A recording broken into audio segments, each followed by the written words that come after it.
You've just learnt quite a lot of syntax throughout this last chapter on SQL. So I thought I'd include a little movie at the end of this chapter as a revision to make sure that you're clear on what each of the statements that we've learnt means.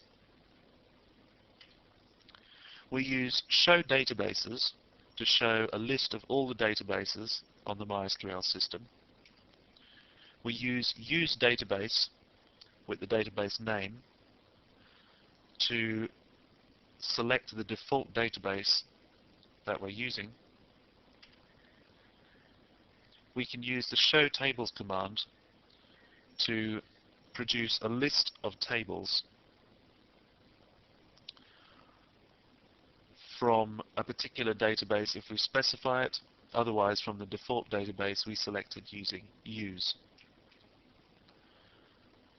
We can also use the show columns from statement to give us information about a table and the columns that constitute it. We can use the select statement to retrieve information from a particular table. If we use a where clause along with the select statement, then we can narrow down and get a specific set of results. We can use the create database command to create a new database, and the create table command to create tables within that database. We specify the name of the column within a pair of brackets, followed by the type of the column and various other arguments also within those brackets. We use an insert statement to add new data to a database.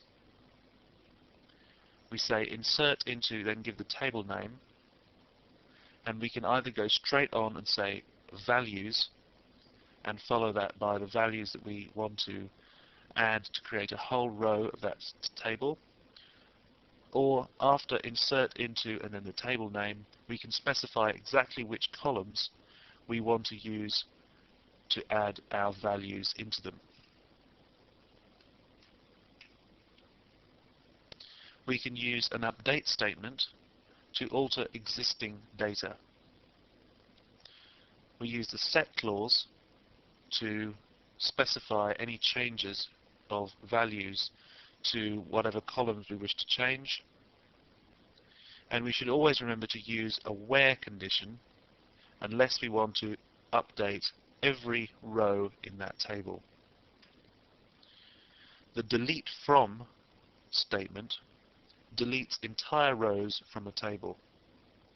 Unless we use a where clause with the delete from statement, it will delete every row in the table. So we should be very sure to include a where clause and to make sure that it does what we expect it to do.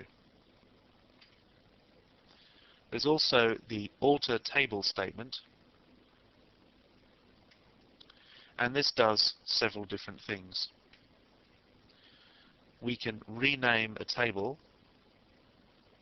by simply using the rename keyword and then the new name that we wish to give the table. We can add new columns to a table. We can drop an existing column from the table, and we can change a column and define a new name for the column and specify a new type for the column as well, and whatever else we'd put in with an alter table add statement or in the create table statement. We can include all of those options. We can also use the alter table statement to add indexes. All of the SQL statements that we've learnt so far in this chapter, well, pretty much all of them, the majority, actually have more complex forms than the ones we've just learnt.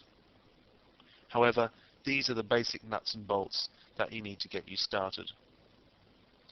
In our next chapter, we're going to start getting into a little more sophistication and a little more detail.